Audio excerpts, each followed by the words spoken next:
എൻ്റെ അടുത്ത് വരാനുണ്ടായ ഒരു സാഹചര്യം, ഞാൻ ഒരു ചാനലിൽ, കൈരളി ചാനലിൽ രാത്രി വാർത്തയിലിരുന്ന് ഞാൻ പറഞ്ഞു, നമ്മളെപ്പോഴും കേരള മാധ്യമങ്ങൾ റിപ്പോർട്ട് ചെയ്യപ്പെടുന്ന ബലാത്സംഗത്തെക്കുറിച്ച് മാത്രമേ സംസാരിക്കുന്നു. പക്ഷെ കേരളത്തിൽ പലയിടങ്ങളിലും ഞാൻ കണ്ടിട്ടുണ്ട്, സ്വന്തം അച്ഛൻ്റെ മക്കളെ പ്രസവിച്ച പെൺകുട്ടികൾ, സഹോദരൻ്റെ മക്കളെ പ്രസവിച്ച പെൺകുട്ടികളെയൊക്കെ ഞാൻ ഒരുപാട് കണ്ടിട്ടുണ്ട്, പ്രത്യേക ജില്ലകളിലൊക്കെ. അതെന്നെ വല്ലാതെ വേദനിപ്പിച്ചിട്ടുണ്ട്. പക്ഷെ ഇതൊന്നും ആരും പറയുന്നില്ല, പെൺകുട്ടികൾ പുറത്ത് പറയുന്നില്ല.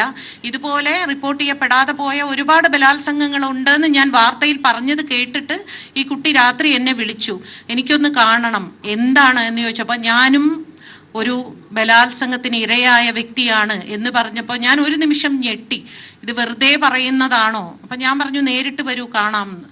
എൻ്റെ വിചാരം തിരുവനന്തപുരത്ത് എവിടെയെങ്കിലും ആയിരിക്കും. അപ്പം എന്നോട് പറഞ്ഞു, ഇല്ല, ഞാൻ എറണാകുളത്തു നിന്നാണ് വരുന്നത്, ഞാൻ വരും, ഇനി എത്ര ദൂരെയാണെങ്കിലും ഞാൻ വരും എന്ന് പറഞ്ഞാണ് പിറ്റേ ദിവസം രാവിലെ എൻ്റെ വീട്ടിലെത്തി.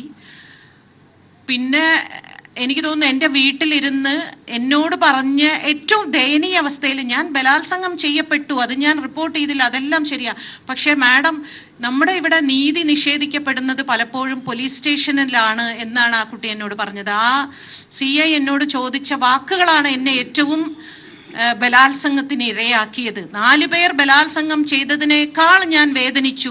4 പേരിൽ ആരാണ് നിനക്ക് അധികം സുഖം തന്നത്? നിങ്ങളുടെ രീതി എങ്ങനെയാണ്? സൈസ് കൂടിയവരാണോ, സൈസ് കുറഞ്ഞവരാണോ? ഇത്തരം വാക്കുകൾ ആണ് ആ കുട്ടിയെ ഏറ്റവും അധികം വേദനിപ്പിച്ചത്.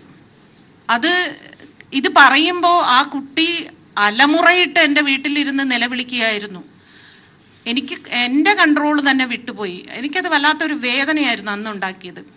പിന്നെ ഒരു 4 ദിവസം കഴിഞ്ഞപ്പോൾ എനിക്ക് മനസ്സിലായി, ഇതിലിപ്പോൾ ഒന്നും ചെയ്യാൻ പറ്റില്ല, വർഷം 2 കഴിഞ്ഞു. പക്ഷെ ഒരു ചെറിയ പ്രതിഷേധം, ഇങ്ങനെയൊക്കെ നടക്കുന്നുണ്ടെന്ന് അറിയിക്കാനാണ് ഞാനൊരു പോസ്റ്റ് ഞാനിട്ടത്.